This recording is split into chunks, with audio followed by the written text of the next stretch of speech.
Round about Halloween, the TheCinemassacreTruth puts a bunch of dumb shit on your screen.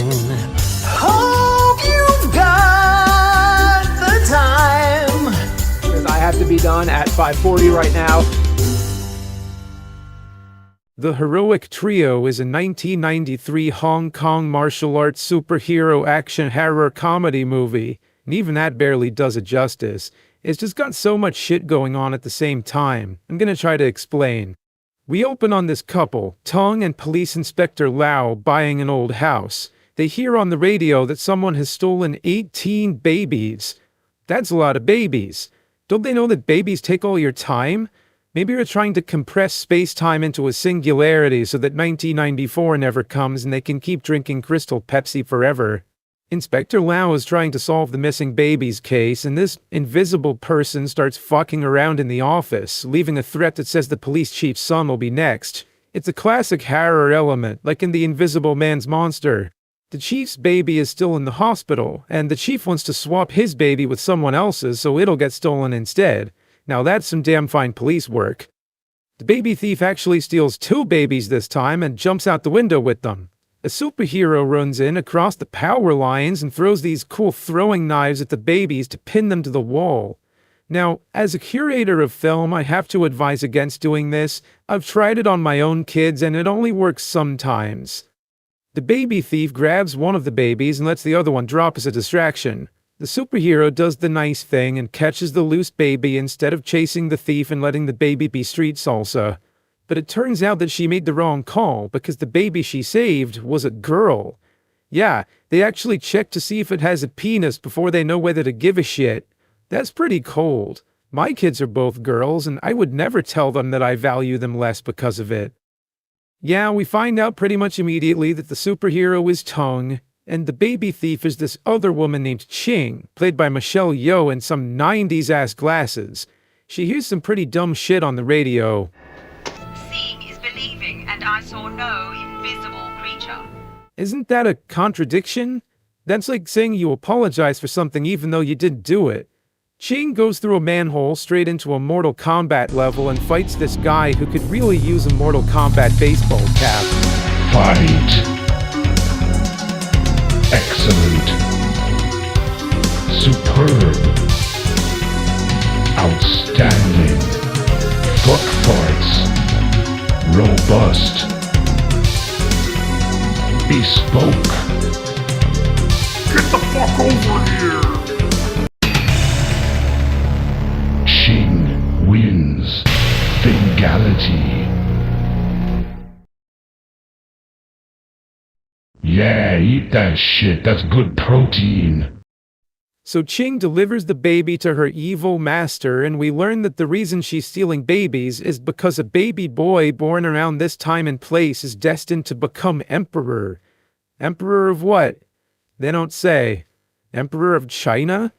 I don't know a ton about Chinese history, but based on what I had to read from my Hong Kong 97 review, yeah, I think it might rustle a few jimmies if a kid from Hong Kong just up and declared himself Emperor of China. Also, this means the Heroic Trio is a Christmas movie, because a wise man from the East is using astrology or some shit to find an important baby. Ching's boyfriend is an inventor who made the Cloak of Invisibility. The police tell him about the invisible baby thief, but when Ching says she would never steal one of his inventions, he believes her. Now there's a man who knows how to avoid getting in trouble with his lady. He even hides behind a glass barrier so she can't hit him. I wish I had one of those.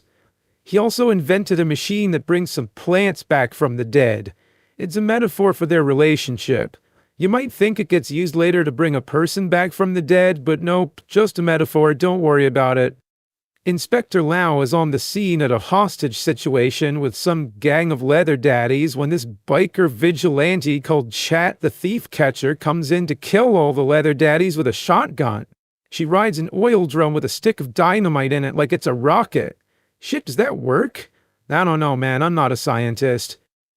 To get closer to the maternity ward at the hospital, Tong starts candy striping. She sees a guy who looks gross and assumes he's evil because nobody in a hospital could just be overworked or sick or something. And yeah, her hunch is right because he says, All babies must die tonight. He's going to kill all babies? What is this, a Bible story? Time to hunt down a baby. I actually admire this guy's initiative. If I had half the enthusiasm for anything that this guy has for hunting down babies, I'd be a whole new nerd. Babies, die. So here's where all three leading ladies have their meet cute, because Ching works here too, and Chat is here to steal a random baby to use as bait. So they all get in a big dope-ass fight.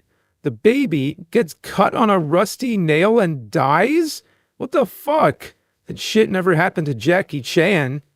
So now the evil master wants Ching to bring him the cloak of invisibility, even though she was already using it for him. So now she's gonna have a harder time hiding it from her boyfriend.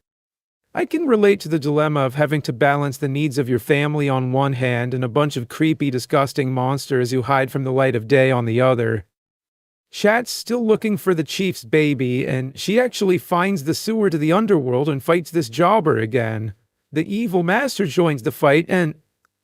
What? Why? Who the fuck is this guy and why does everyone hate him? Do they just want him to suffer? Later, his fingers grow back and he robs a train station with a flying guillotine. Yeah, see if that shit'll grow back. Tong and Chat have to save all the hostages before a train crashes into them. Yeah, spin that fucking motorcycle. Back in the boyfriend habitat, the scientist is dying because the cloak of invisibility is poisonous.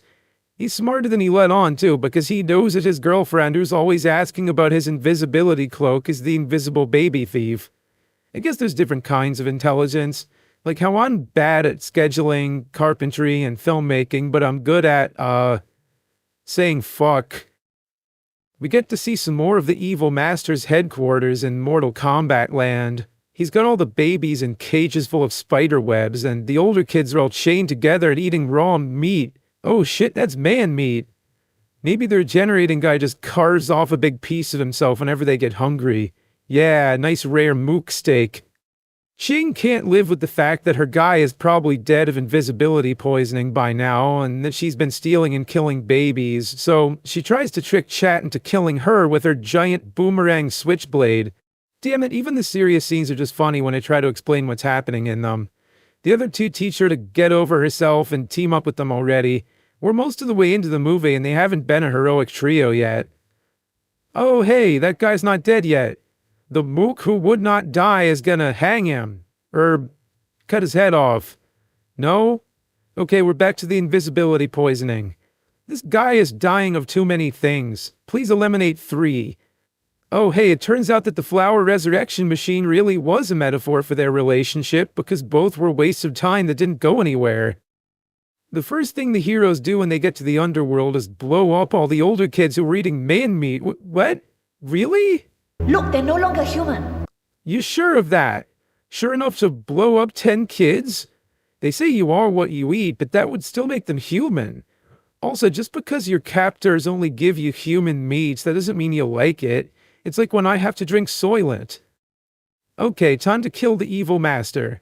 Now this is the good shit. It's got chain foo, switchblade foo, machine gun foo, mouth foo, bandolier foo, and dynamite foo. 4 stars, check it out. Oh fuck, he's a skeleton now. Damn it, heroic trio, stop making me like you. I think even Joe Bob Briggs would have to give this 5 stars at this point.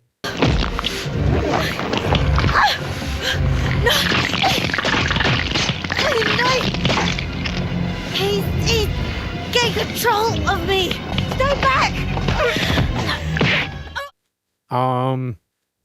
6 stars, no notes. Then the evil master finally explodes because Ching had a flashback? So that was his weakness, I guess. Recollection.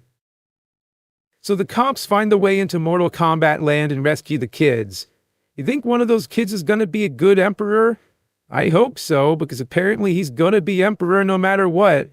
It's inevitable. Good luck, kid. Have fun starting World War III or whatever.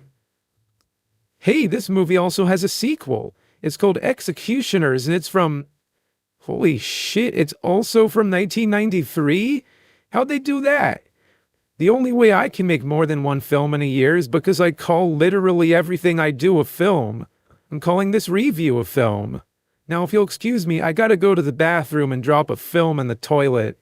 It's a very limited release, like an art house film, but this is a steakhouse film. That's it. We just ran out of time.